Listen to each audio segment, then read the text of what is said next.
We gave you the basics of what minimum technical set do I need to understand to be able to get a picture for what cybersecurity is doing. Now we're going to go into how do all those things we learned and the aspects of the business and what businesses do relate to more of your needs in the risk area, I hope to say. Well, please feel free to bring up questions, and people catching me in between breaks has really been helpful to help guide what I'm focusing on talking about, so keep those coming. But as far as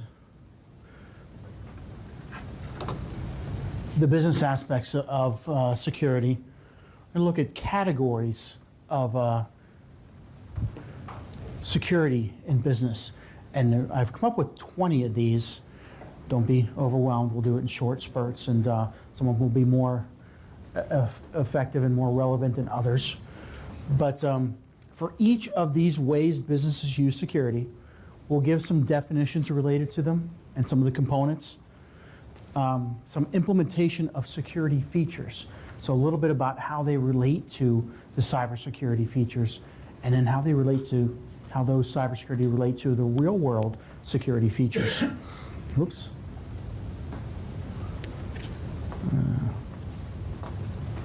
My mouse wheel gets bumped. And then relation to the market and business needs, and some examples of where they're used, and then business operations affected, so how they're affected in the actual then jobs and where they're used. All right. So what are these ways of business use security? So there's 20 of them, listed 10 of them here on each page. We'll kind of go through them one at a time. Protecting private sensitive information, enforcing others to act in a manner desired by the business, ensuring business actions were performed as desired, restricting use of digital or physical property, identifying trends and patterns of resource use, restricting partnerships and enforcing use policies, protecting revenue channels, monitoring and notification of changes, validate authorized and deny unauthorized digital entry, detect, respond, and prevent incidents. There's the first 10. That's a couple hours worth of it, and we won't get the second set is you can read over them. I think we'll go over them when we get closer. But some of the key ones I can see with what I've heard from you guys is verify effectiveness of operations, track and verify ownership, identify future trends and patterns for risks, and pretty much that last couple sets there, attempt to locate weaknesses, verify industry requirements. But these are, basically they help to break down all those lists of questionnaires you have into something manageable in a knowledge area to logically separate them. And that's why and also kind of correlates to how cybersecurity is looked at in the business. That's the reason for these kind of separations. So security management, we'll look at them in terms of security management areas. For security management, there's 10 of those really, with some subcategories, but policy management, the people aspect, the controls and requirements you require your people to do to match your cybersecurity and your security program. These are just written rules, guidelines for your employees to follow. In most parts, these are 90% of cybersecurity is done manually by people and is required to have documented in the policy section, policy management section. Supply chain management, not sure how much of this we'll touch on here, but how did everything get from its original construction destination to where it's actually being used, and the management of that process, and how all the cybersecurity operations and needs, much like the UPS example I gave earlier, where there's a logistics tracking piece to transactions between organizations. Vendor management, I could see this is going to be a large one here we'll talk about a lot, is how do we manage all the various third parties, service providers, and what that are interfacing with our organizations. And for the most part, a lot of organizations become the majority third-party support and very minimal sized organizations in today's business environment. Along that with product management, part of vendors is the products which they support and provide. Trust management, system integrity management, we talked a little bit earlier about trust is the continued authentication. So trusting something is authenticating it over time, but not just when they log in, but as they continue to use it. And the same with systems. And Phil? Oh.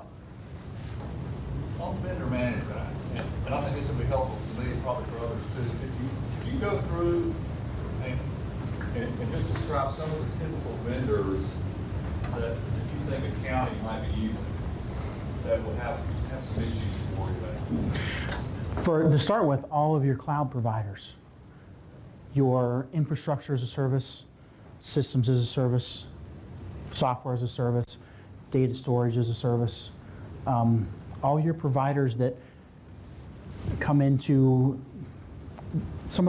anybody in another company that would have to have computer or network access within the county. Like your claims administration system, that's cloud-based? Yeah, cloud-based. And there's even a lot of third-party vendors where, and you probably have a lot of these, where you transfer information to them, they do something something with that information, they send it back to you. So it's almost like a data analysis aspect. That's pretty much one of the larger ones for where vendor management and policy management cross, is managing those people who you just hand data and then they bring it back to you in a physical form or in a digital form. Wouldn't this also, when I say a vendor, for local governments for interfacing with state and even federal level servers to get data back and forth? Yeah, I mean, I really hadn't pictured it that way, but really a vendor to you is another government body, that they're outside of your organization, and that's a vendor. Phil? I've got another question, and you may be about to cover this later, but could you explain for the group again, for a good example, what software as a service is and what infrastructure as a service is, so they can start. I've been avoiding that because I have them written down to jog my memory later, Okay. and if I do it off the top of my head, I'm just, yeah, exactly. But any more questions about vendor management? Trust management, the big part of trust management in cybersecurity is all the systems and how they interface, and do I trust the integrity of them, whether it's a data system, a personal computer, a portable media device, or an iPad that has access to your network, and all those things that go out in the hands of untrusted users, but yet you have to trust them to communicate with your network. Secrets management. This is one I've coined myself that I do a lot of work in, that really in the industry as a whole has not recognized very well, but it's one, those cryptographic keys, how they're managed, one at the corporate level, on individual system level, the use level, the policies around use, who has access to them, what pieces of it do you divide up that one person has access to a portion of it, another person has access to a portion. So the management of secrets, and these kind of go also into corporate secrets. Comes to mind quick is like a recipe for a highly guarded food product, like the Coca-Cola recipe. Management of that secret internal to the business becomes, they lost it, and so anybody could make Coca-Cola, or they lose an edge in the market. So they don't want any one employee to have all that information. So the management of that secret becomes a whole process within the company. And there's many instances of this we'll talk about throughout these different ways businesses use security, where secrets management is a key component of the cybersecurity aspect of a company. Boundary management. This is the one that most people are the most familiar with when it comes to cybersecurity. Managing operational security management, the patches on computers, But if you think of boundary as anywhere that information or boundary between the physical hardware of a computer, and I'm giving examples of it, and the operating system. And then there's a boundary between the operating system and the applications that you load on it. And then there's a boundary between the applications and the wire connection to the network. And then there's a boundary between the network and other network segments. And then there's a boundary between your network and the world, the internet. But managing those boundaries has traditionally been the largest technical focus in cybersecurity, where you have firewalls that sit on the computer that manage that boundary. You have firewalls again between networks. You have demilitarized zones between your network and the outside world. You have a virus protection between your operating system and applications. You have a trusted platform at the lower level between your hardware and your operating system. So all those boundaries, managing those are actually been very, very well documented, and that's been the focus of cybersecurity for the most part to date today. Regulatory management, managing, as we were talking about on break, managing all the requirements of different organizations, what you have to comply with, what you have to comply perception with. Do you have credit cards? Do you have medical records? Do you have energy requirements for FERC, Federal Energy Regulatory Commission? Do you have HIPAA requirements? And managing all those is a practice of security in itself. Standards management. Standards and regulations are often thought to be the same, but they're not. Standards are more, here's the best practices, here's the things that you could be meeting, and how do you manage which ones you are meeting, which ones you'd like to, which ones you're in the progress of, and which ones you maybe just are so far off your radar because they don't fit your business model, as we talked about earlier, that you're not really thinking about. Data lifecycle management. Phil. Standards management, is that like the PCI data? That would fall more under the regulatory management. Can you explain what that is for The PCI DSS? I can't remember what the PCI stands for. Payment card industry data, once again, off the top of my head because it's not on the slide. But payment card industry data is something standard, security standard, I believe. But it's when you have credit card numbers, either as you have your customers' credit card numbers or you're a credit card company that has credit card numbers that you issue out to customers, or if somebody's paying with credit cards, how do you keep those in scope? There's a whole regulation around the PCI DSS about how those are handled, and we will talk about that in more detail later on. And throughout, that'll be plugged into a lot of the different ways that businesses use security. Could you give an example of standards management then? Standards management. Well, there's a bunch of numbers. Standards management. NIST 827 is a long document that says here's all the recommended implementations we have in for your IT infrastructure. ISO 27001 is here's all the things that you should have as an IT department to meet a standards body. Will then you can get an accrediting lab to accredit that you have all those things. You know, and a lot of them are things we've talked about with the way the passwords are set up, the types of systems, the boundaries you have and how you manage them, how you separate data from user access, things like that.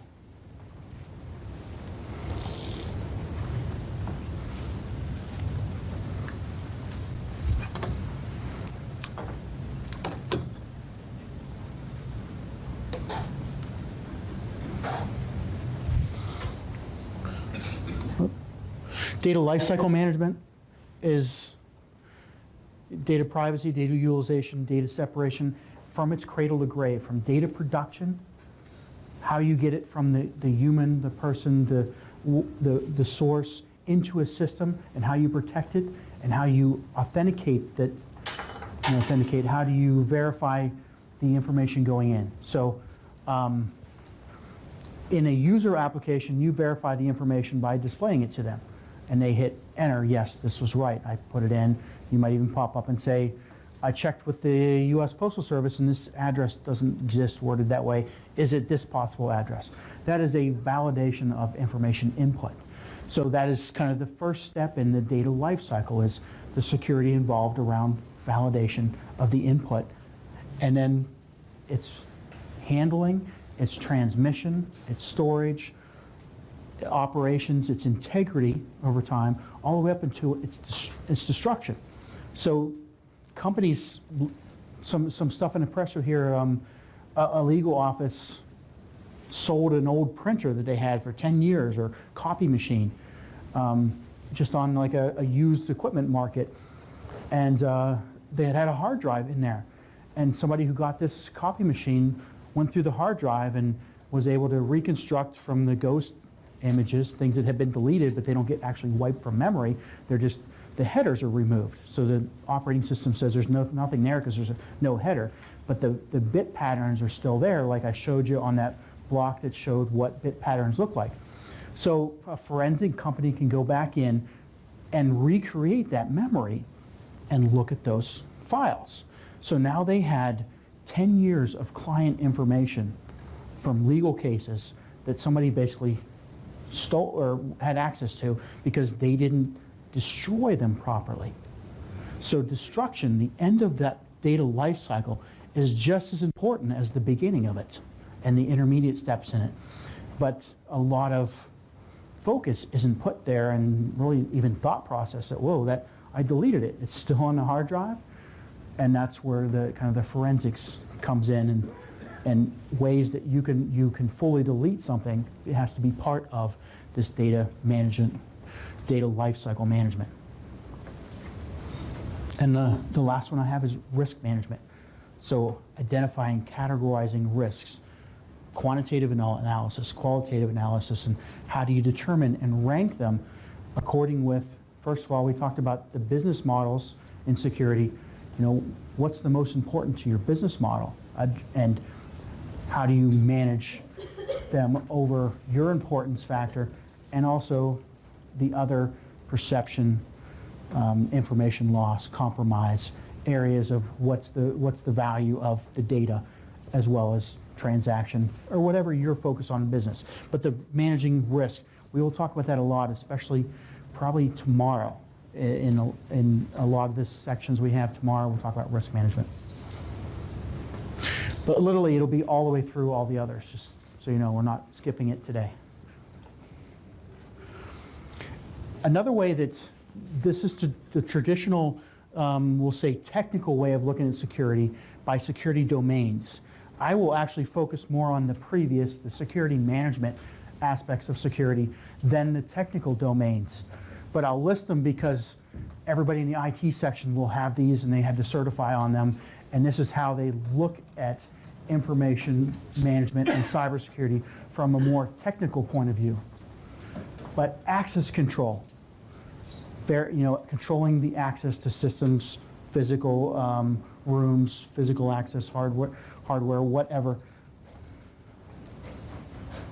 Telecommunications and network security goes hand in hand with the boundary management section of security management. Information security governance and risk management. This practice under a security domain, and the CISSP certification requires you study and test on all these domains. That's why I kind of put them up. It's their way of identifying securities divisions and how security is looked at. But information security governance and risk management is how you set up your own internal process within the company to verify that you're following your own requirements. So if you're certified, or say you're certified ISO 27000 or 27001, you now have to go to an accrediting lab and say, I've certified, I have a process that says I do it. Here's a lab that says I'm certified, and here's my reoccurring process every month. I have this person do this and pre-verify this. I do audits on this reoccurring basis. But my internal governance process for how I manage my risk and compliance to your security program in general. So, under security management, this falls into policy, risk, and a couple other categories that really from my viewpoint, when I'm certified CISSP, and this was the approach they take, everything in business was in this one section. So when I look at it, it says, well, how does this security relate to the business world? I created the security management areas, and they really, almost all the security management areas, except for a few, fit into this. Software development security is, I don't think anybody here would be too concerned with the major implementation about that, but it's how does somebody, when they're writing software, verify the end-to-end testing of everything, the data lifecycle as data goes through their software, its interfaces to other software, its interfaces to the outside world, how they test and verify that when they're developing it. That whole practice is based around that. Cryptography, the things we talked about in the first couple hours, their full, long, difficult mathematical equations and names fall under this category. Cryptography, the mathematics of security. Security architecture and design, next generation platforms. Operations security, hand in hand with telecommunications, is kind of the things you do in real time. This one, a lot of it is that kind of the government use of maintaining a working knowledge of what's happening now with my data, with my networks, with people in process of doing something. Business continuity and disaster recovery. Between this one and information security governance is really where the business aspects fall in the CISSP domains. This is planning for disasters and how do I recover both on a business aspect and how do I keep my business going should the worst case happen and a hurricane hit my building and it's totally gone. Rule number one in disaster recovery and business continuity is have an entire mirrored backup site somewhere else that's probably not going to get hit by the same hurricane. And then the actual implementation of that is testing it so often to make sure you can recover on a basis where you're not going to lose stuff. And then the legal, a little bit about the forensics and investigations, compliance, all falls under this security domain. And physical environment security, buildings, walls, guys with guns.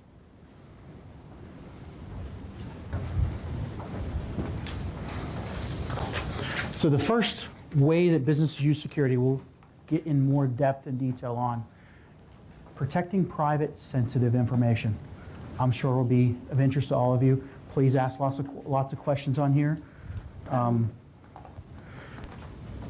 Personally identifying information, personally identifiable information. You've heard it a couple different ways. PII. What was the other? You said the medical record. What's that? PMI. Personal medical information. Basically, a set of things that we might all recognize or know in different combinations that make a person, an individual, identifiable in the virtual world. Some of these are directly related to your, a credit card number somebody can use on its own, a passport number they might be able to use on its own. But then others that are used in kind of aggregation. You put a couple things together and it becomes of value. Medical records, mother's maiden name, how many places is that used, employment history, but things that identify a person. Any questions or anybody want to add to this about things that are in their job that are considered personally identifying information or personal medical information? On the claim side of things, some work comp collecting social security number. Okay. Obviously, that's something we have to be real careful about control. Uh-huh. The State Board of Work Comp, for like the last, probably 5 years ago, their claim number was your social. Now they've gone away from that. So basically, everyone's social was plastered all over every form that you filed for 20 years. Mm-hmm. So Georgia has caught on and said that's not a good idea. Yeah, the nuclear industry is still that way. Everything, and it's connected to your because they do background checks so closely with your work and everything. Everybody in that industry, social numbers are sitting all over desks. But they have big walls and guys with guns, so that's their solution goes back a layer.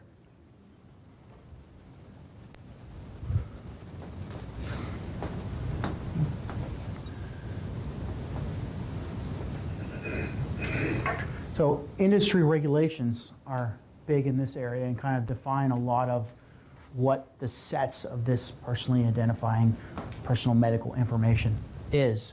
And different needs of privacy and industries have a different approach.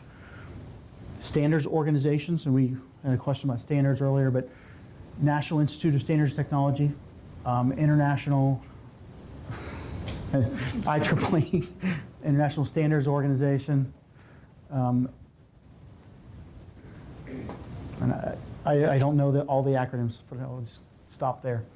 Medical industry, the HIPAA, the banking, the PCI DSS, transaction integrity is the big focus, and governance of credit card numbers. The medical, or the media protection, a couple of numbers I found when standards I found, which probably are not really relevant to people here, but I did talk about signatures. The F509, you'll see a lot of places, that's the certificates that go along with authenticating for non-repudiation of digital components. Critical infrastructure, National Nuclear Regulatory Commission, Federal Energy Regulatory Commission, North Atlantic Electric Research Co-op, I think, and Department of Energy. Supply chain, a couple I also found in looking at searches for where they're going with supply chain. Most of it in the nuclear industry, where they're starting to categorize supply chain as a big risk as to what goes into their systems is very important to know who made it and what the quality is for their world. Handling policies and procedures, the scope of use of privacy material, the life cycle protection, how that's handled throughout its life cycle, and opt-in versus opt-out. This is one that's in a lot of different regulation standards.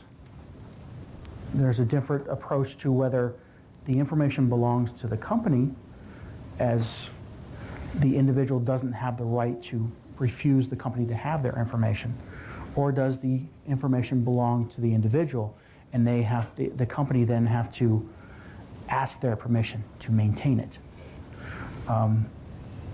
This is probably one of the biggest handling dilemmas going on right now. They're deciding on a case-by-case, state-by-state, in medical and in critical infrastructure as well. Some states are coming up with one opt-in, others opt-out. But that concept of knowing what the requirements are for the particular regulatory body you fall under in this category is it's not defined yet in very many of the areas, and it's, like I said, it's jurisdiction specific in a lot of. I know as far as critical infrastructure, what I've been following a lot over the last 5 or 6 years, 2 or 3 states have taken the approach that everybody has to opt in. The customer data belongs to them, and the utility company is not allowed to keep their information about usage, about their house, or about how they have to, unless the user says they can't. So if the user says, no, you can't have my information, they still have to go read it the old-fashioned way like they used to and keep it out of the database. But some states have taken that approach now, and the utility companies who have been collecting this data over the last several years are at a loss, where their approach and the fight that they had been making was the data belongs to us as far as patterns and usage. So it's changing. The HIPAA is going more with an opt-in than an opt-out. But I don't think that's entirely set in stone yet either. But this will change. You'll see this is probably one of the hottest areas over handling and process and policy in the next couple of years as to who the information belongs to. And this is changing with the onset of big data. where these big database engines and Google and Facebook said, hey, we own the data, anything you put in belongs to us. And the people that are using it are starting to understand, hey, the way they're using it might not be beneficial to me, but it's my data. So that this battle has been brewing. Any questions on that? And it's something it's relatively new as far as a thought process of which way to go, and I haven't, everybody's addressing it differently. Under governance and regulation,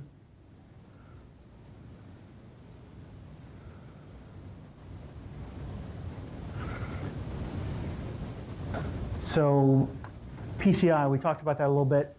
PCI, I had an opportunity to work for a couple companies that handle credit cards, so credit card companies. And went into a rather large, well-known credit card company that was looking at what do we do. We have credit card numbers in 200 databases. We pass them around, much like you were saying, the Social Security number was used. The account number and the credit card number were synonymous. It went everywhere. The PCI DSS requirement was to reduce the scope as much as possible.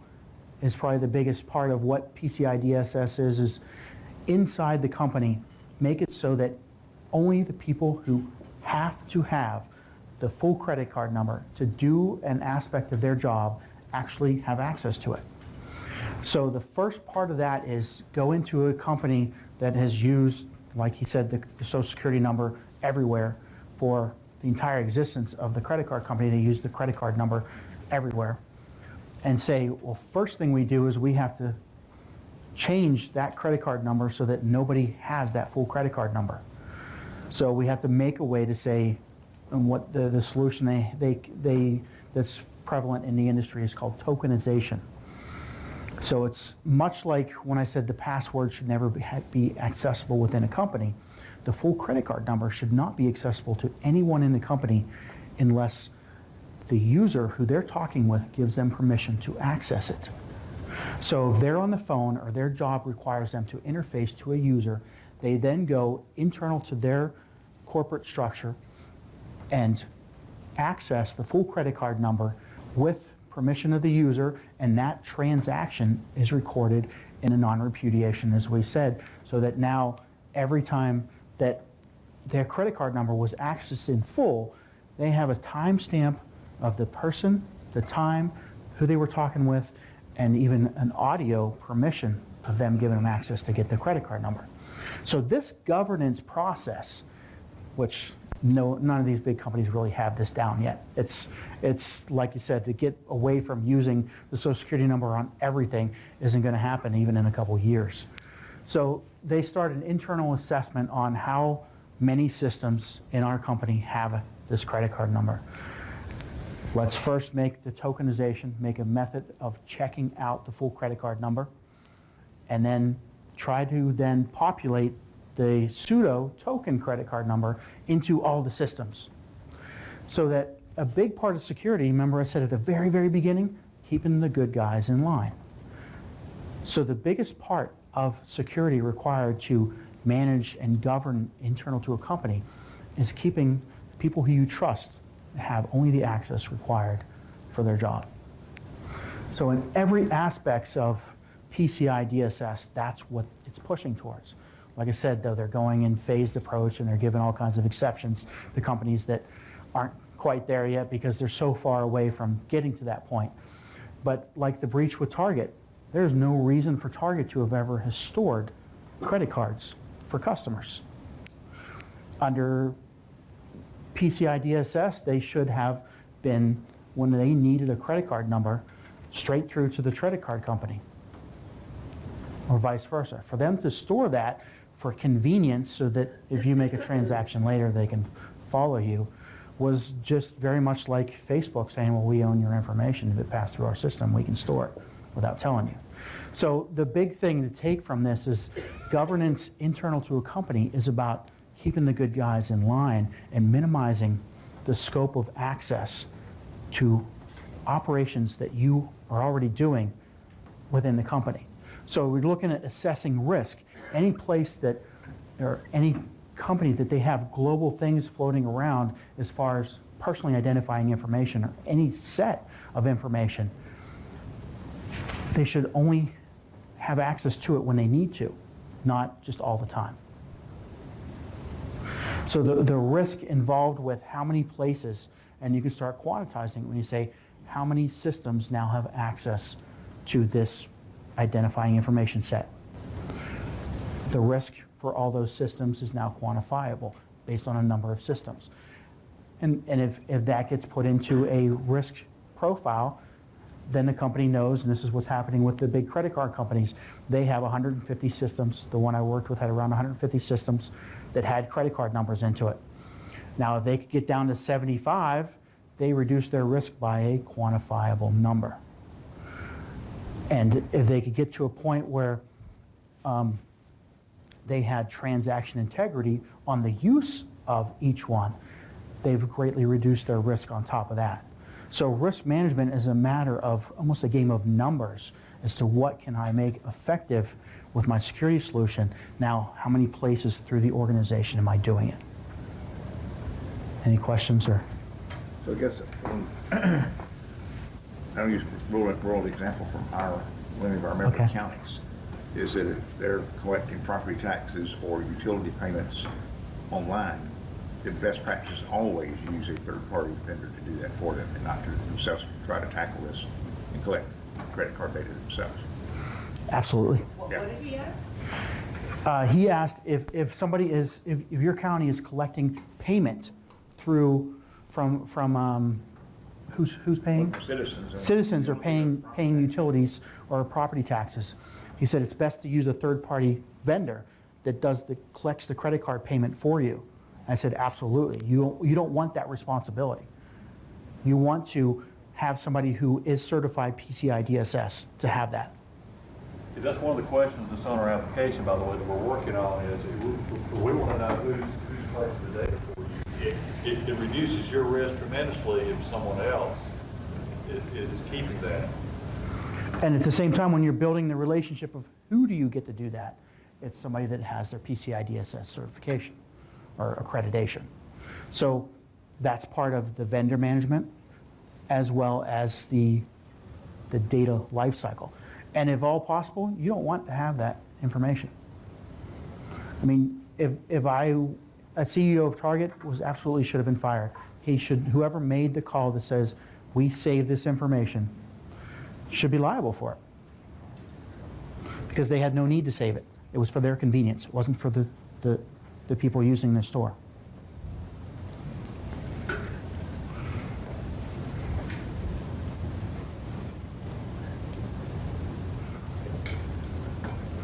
So now corporations or businesses or counties or collectives have a different set of information that becomes kind of like the private individual information of a person. Customers, customer trends, business patterns. So things that, groupings of customers, where if you had one customer trend, it's not too relevant. But now if you get a hold of a company's millions of customer trends, it becomes something that companies have to protect just as much as they do private, personally identifying information.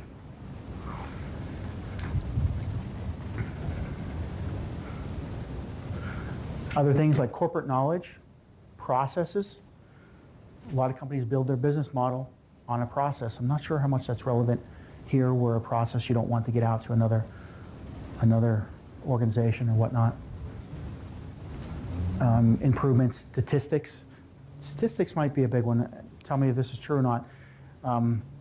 If you have statistics about population, that becomes, that record set becomes privacy information. Is that true? You were saying that New Mexico allows anybody to have the records, so statistics aren't privacy information in New Mexico? Well, I think it would depend on the statistic, but basically any information the government has is discoverable, or it can be requested by anybody. Other things that become protected sensitive information, media, videos, whatever that you might sell as property, source code, procedures, recipes. Once again, not as prevalent as, and more so in the corporate companies that are making revenue based on selling a product for this one. Cloud operation. The who, what, when, where, and how of these cryptographic keys.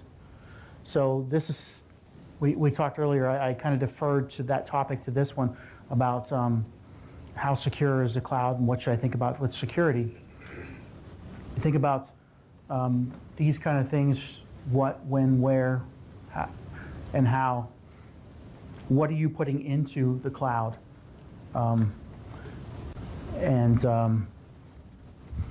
What, I forget now what was about.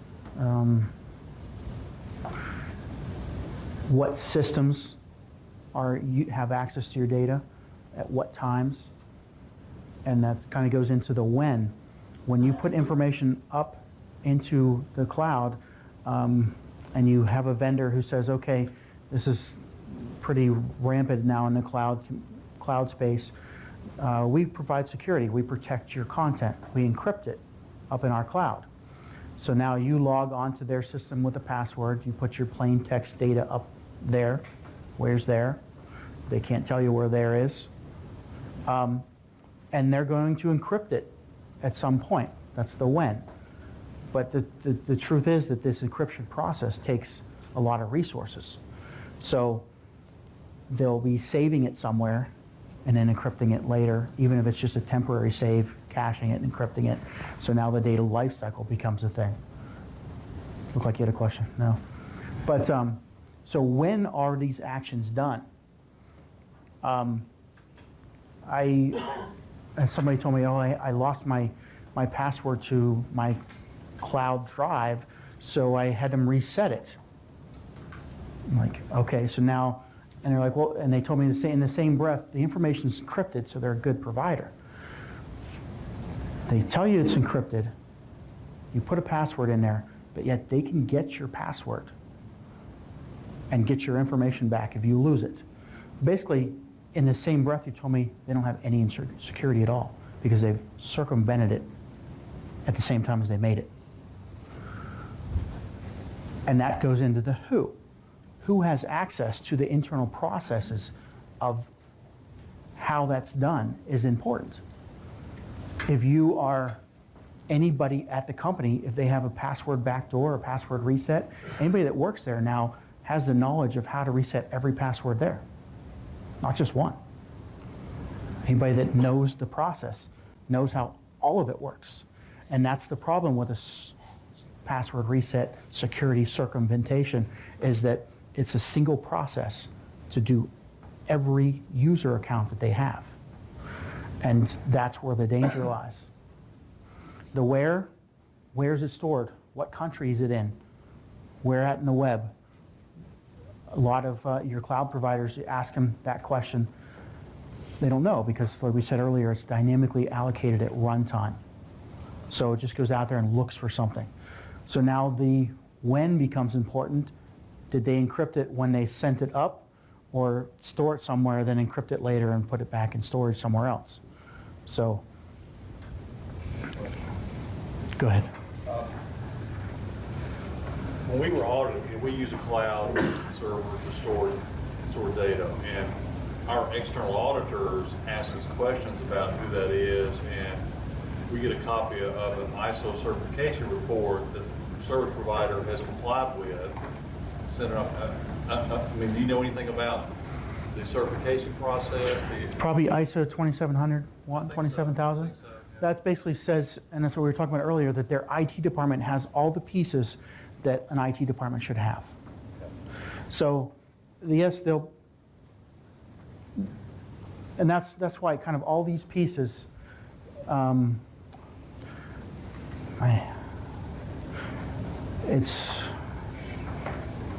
It's much more involved. It doesn't mean they're actually, does it not mean they're actually doing everything they're supposed to be doing if they have the ISO certification? I guess there's always a chance problems will happen. It's kind of like these questionnaires you send out, and the company gets to answer and say they have everything. That's a little bit about what the ISO certifications are like. They say they have everything. Does that mean that those things are adequate to protect your individual, the transaction that you're doing then? Not always. So the big thing, and I had somebody that I worked with, and I'm trying to keep this a little, in a government organization, we'll say, and they wanted to outsource to a cloud. And their information was sensitive, private information about many government employees. And they said, well, we want to hire this cloud provider. What do they need to be doing? They're telling us their security is great. Give me some examples of what do I need to ask them for. And I said, well, first of all, ask them where's their encryption done? You know, they say their security, they're encrypting all the files out there. Ask them, where's that done? Is it done on the local machine in the control of the government agency before it goes to the cloud? Well, the first thing they come back with is, no, it's not, because that would take so long that we'd never get all the data up there, because these machines, the encryption process takes these banks of web machines out there to do it. So then I said, so ask them where the temporary storage is before it's encrypted. And the cloud provider came back and said, we don't know, it's dynamically allocated at runtime. So I'm saying, so then ask them if they have a private cloud or if this is a public that just goes anywhere in the web. Could this information from government agency be being stored in China for 10 minutes or for 2 hours before it's encrypted? They couldn't prove that either. And then after that, it's like, okay, so they're producing, if they're encrypting for you, they're producing a key to encrypt, and they're saving that key somewhere related to your password. So basically now you're saying to them, I'm going to give you my plain data, my in the clear data, plain text, trust you to make a password for me, which is basically what a key is. Save that key, that password for me, okay? Save my data only encrypted, and when I want it back, I'll ask you for it, and you go find my key, find my encrypted data, and only give it to me in plain text. So now I'm trusting the cloud provider to store the key, produce the key, understand the process, that the process of getting that and mapping that to my users not circumvented by an employee. They can't prove to me who has access to it. They don't know what country it's in. All the aspects about cloud computing when it comes to security are so unknown, and you start asking these particular questions to even a Microsoft, which is who they wanted to use, and they didn't have answers for it. So the biggest thing with cloud computing is you have to trust that vendor with your plain text data. If you're putting something into a vendor's hand that goes in the cloud, you have to trust that data that vendor is strongly enough that you could give them your plain text data. And that requires the vendor relationship and vendor management aspect a lot in policy, a lot in setting up how you interface with the vendor, more so than just signing up with Xbox online or clicking next online and choosing a vendor and having data just start copying up. So in general, if you don't ask these questions to your cloud provider, but I'll tell you right now, if you ask them, they don't have an answer to it. So what are you supposed to do?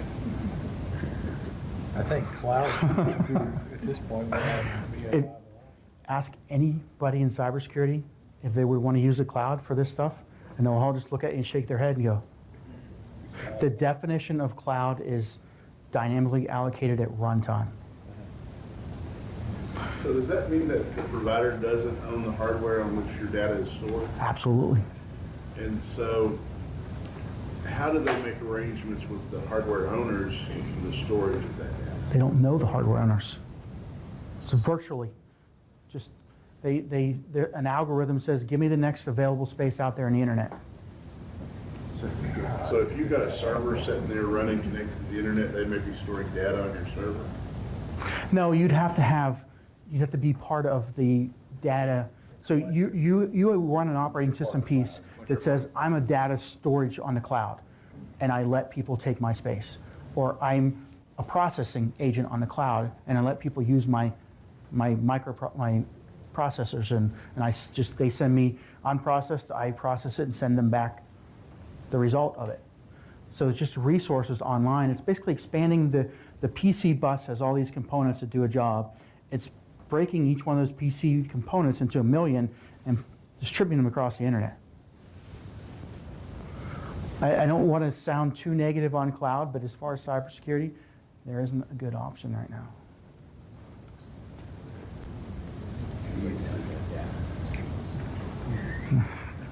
I hate to even say this too much, but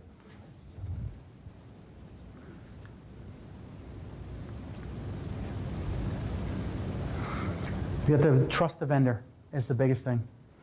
In the talk with Microsoft, I found out that they could, and this was the solution they were heading towards last I was working with it, is Microsoft could say, we can provision you a cloud that we know is in the United States, we know has 7 optional data centers.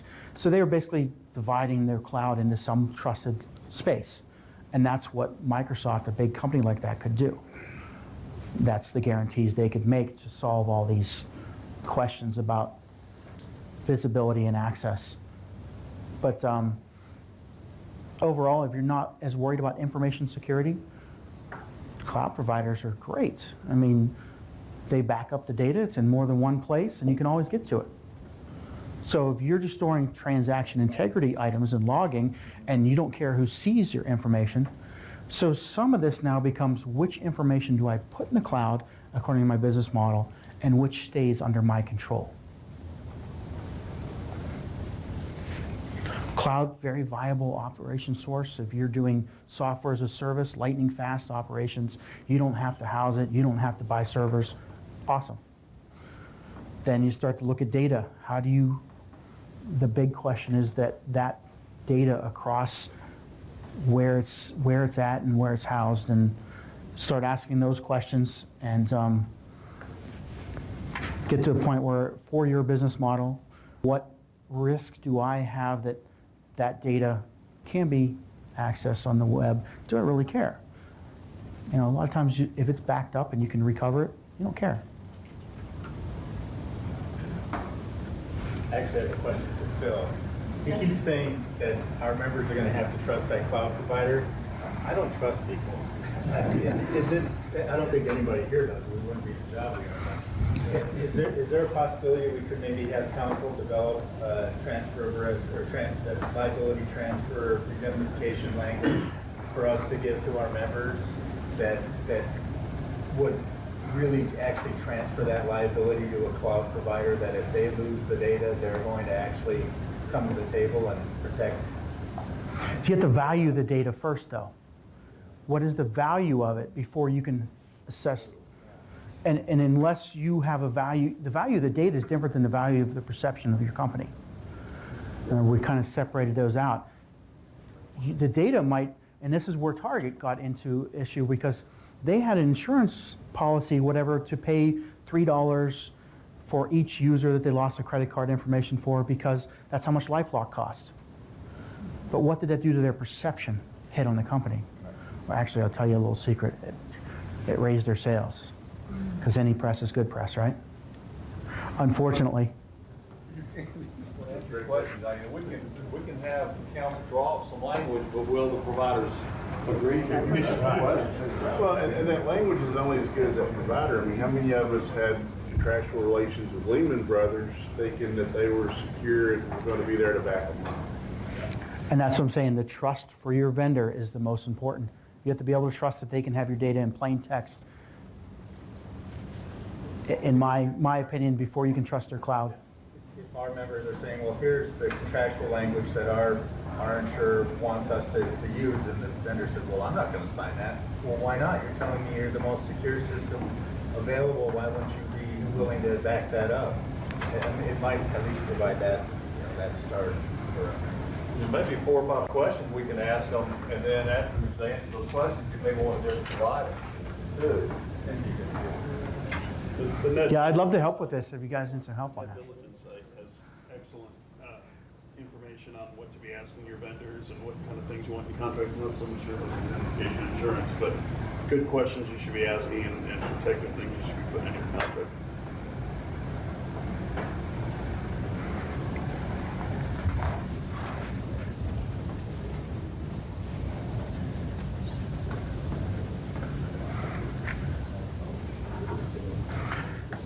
Protecting information over boundaries. We talked about that a little bit with the firewalls, fire scanning, demilitarized zones, segregation, separation.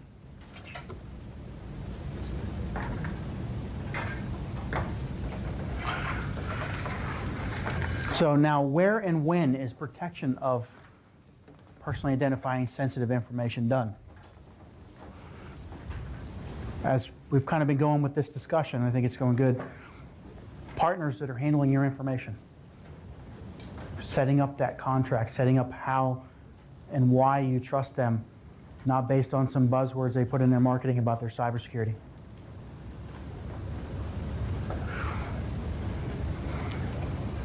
Data center hosting vendors.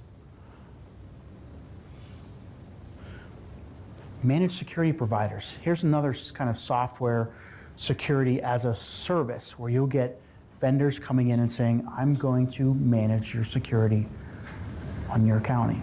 So you now outsource that as a service. Anybody in here do that? Outsource security. So you have a security company that says, we're going to handle your network security. We're going to handle all your security for your county. Nobody?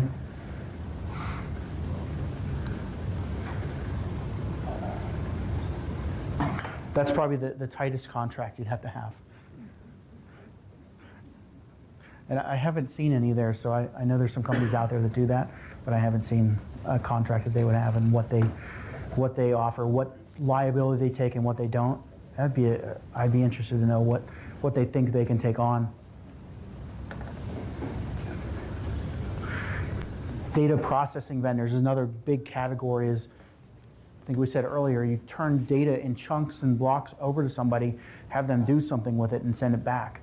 One example of this is a company, I worked with a utility company, was sending all their customer information over to a company who was verifying them against the current address in the U.S. Postal Service System database and sending them back a list of validated customers and ones that didn't come up with an address that matched and some close ones that matched. And basically they had a system for years where people could enter their own address into the website, and if the road name was spelled wrong by one letter, now there was 5 entries for the same road name, all with 1 letter variance. So that service that they were outsourcing, a data processing, now became a major liability because they were turning every customer information over to a third party, every single one that they had in their database.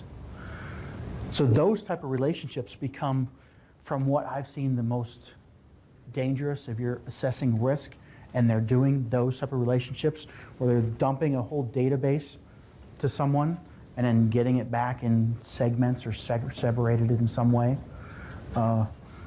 The contractual agreement, the policy about what you send over should be limited in scope or really tightly controlled. So whenever you're going in and risk and assessing the risk of those type of relationships, that's a good thing to think about. Any questions on that? Talk for a minute about data center hosting, what kinds of functions data centers provide, and whether you can chunk that up if there are more risky pieces of data center operations than others. Or we have a lot of members that are looking to go to a hosted data center model. And, lots of new data centers being built around the Reno, Nevada area, and we ourselves are actually looking at our pool at doing away with our small business server and going to a data center model. So I'm not really that well educated on all the ins and outs of data centers. So we'll talk about this in a couple later ones, and when I come to transaction integrity and reconciliation, to where I've actually seen a lot of those type of relationships that become one of these, like I was explaining about the data out relationships. But a big piece of that is almost a business data loss functionality, but this reconciliation. If I transfer information from data center to data center and somebody makes a change on it here and I have it in multiple places or pieces of it in different places and somebody changes it, how does it get mapped back to the other locations? And keeping track of that becomes very difficult in those type of relationships and is one of the risk factors you should really look for is how is the loop returned on data changes in different areas. You know what I mean? Making that, and you'll see that a little bit more later. I have a section that directly talks about that reconciliation piece. Tell you what though, we are getting close to noon. What time did we want to stop here, Phil? 5 or 10 minutes or whatever is convenient. Okay. We'll stop at the end of this private sensitive information section. How's that sound? Application service providers, then once again, we're talking about software as a service and cloud operations. So where are the risks with protection in software as a service? One, if we look at the data life cycle, when the data is entered, so authenticating users, verifying the data that goes in, and having it, the initial step in it, and then usually the risks are mostly because people have addressed the data lifecycle and transmission, storage, integrity, but the risks are usually data entry and data destruction. A lot of business models don't really have a good solution for when they destroy data. We'll just keep it indefinitely, right? So in 50 years, we'll have how much data? So, but the beginning sections, if you take a look at the data life cycle, which we'll look at a little more in I think on the last slide I actually had that. So acquisition, collection and verification, the transport, confidentiality and the transportation of it, the storage, the integrity in the storage of it, as well as the transportation, the utilization, so access control and monitoring are the biggest risks during utilization. Who had those access?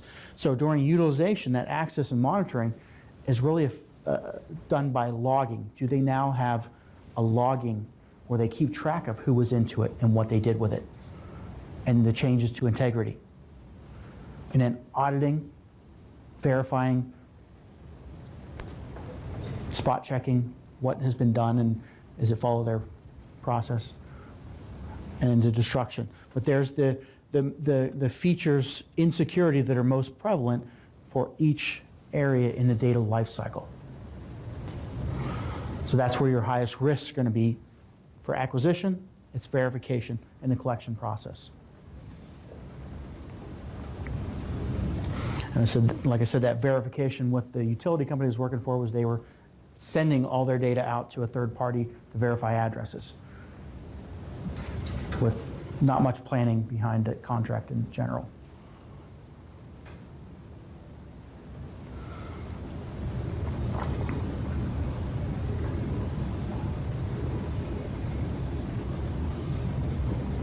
Alert, well, I think I may have a typo there.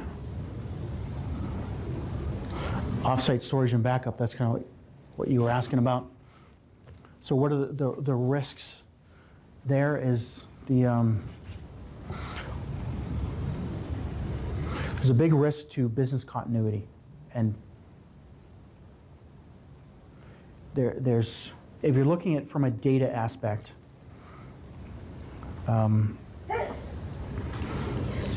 if your data has confidentiality and you check for integrity after you store it, and when you get it back.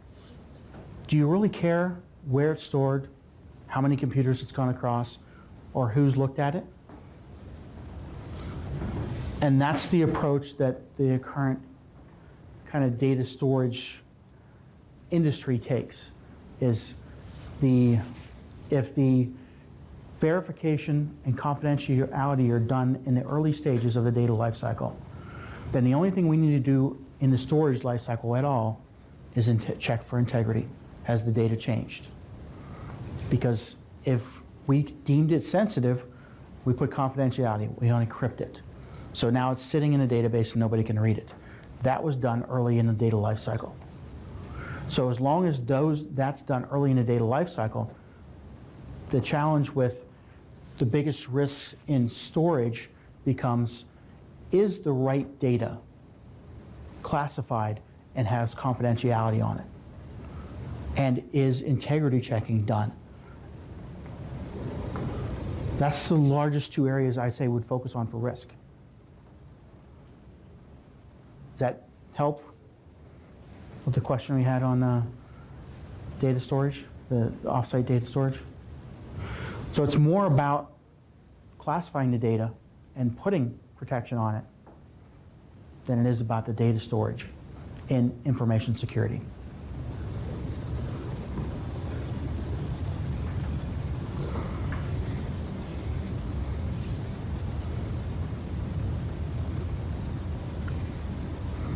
Proactive policy controls, so kind of on the same topic, anytime information is secured or is displayed.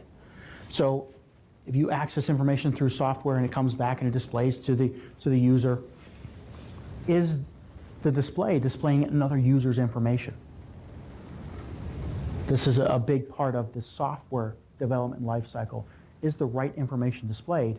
And can the user get somebody else's information by a little trick or something? Can they get an information? So here's a good example. If you go half the websites out there, you go and try and log on to them, or you go and try and make an account with them, and you want to see if your friend has an account on Match or whatever dating site, enter their email address and try and make an account with it, and the site will say, this user already exists. They've given you now information, displayed to you information about somebody else without their consent. So that anytime information is displayed, the risks involved with other information as well as the right person seeing that information are the primary risks there.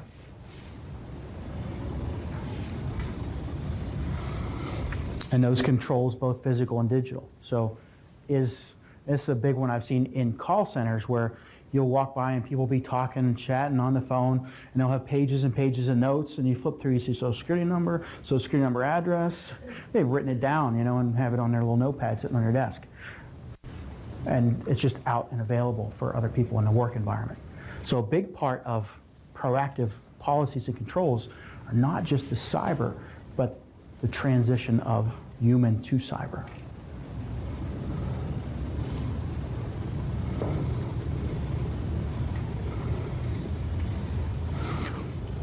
Proactive policies and controls, what do we do? And I know this is big in the questionnaires you have. What policies and controls, I separated the two because a policy is something you require employees to do or you require people to do. A control is something where it actually physically restricts them to do or to not do a certain thing.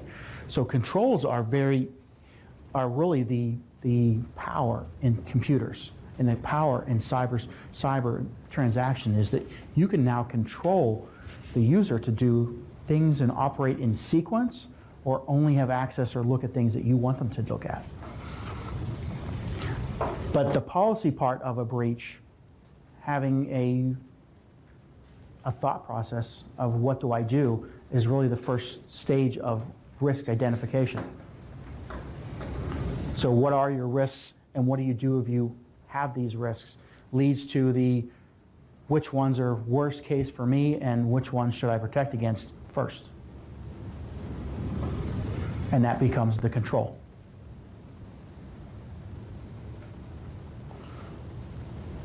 Access review, once again, say You have thousands of users, hundreds of users, however many you have, going through and saying, you know, a lot of organizations will add users when they're new, delete them when they're no longer employees, and then 5 years down the road, they'll do an inventory and say, why do we have 5,000 extra users that I thought we were adding them and deleting them only when they came? So a review process, the in-between stages, is a big risk as well, because those floating accounts is what hackers will use a lot of time to get in.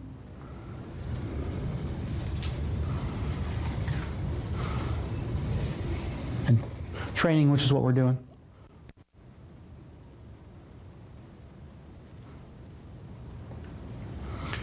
But proactive under policies, the legal approval is part of basically a policy that is a human kind of control. The approval process through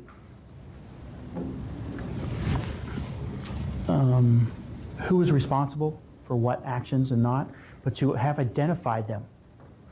And if you want where the risk is at in a lot of policies and controls is that you haven't identified ownership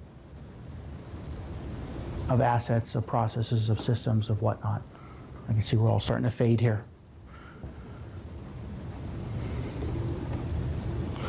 Let's see. The last two here. Protection, where protection done, another area, big risk, and people are becoming more and more aware of this, is the removable media. And laptops, this was, I think these last two, or last one was from your questionnaires, to understand what removable media. There were several questions on how do they handle removable media in the environment, and what level of risk that would assess with it, as well as you know, anything that can be stolen. You guys all have a laptop here. Somebody walks off with that, what goes off with it? So the segregation of what data is allowed into removable media, what data is allowed to be on laptops, and what isn't. And tokenization, I think we explained pretty well earlier. So which business units, I'll just kind of put these up and we'll talk about them if you have questions, are the most concerned with protecting private sensitive information? What jobs, what features, what management areas, what domains and security?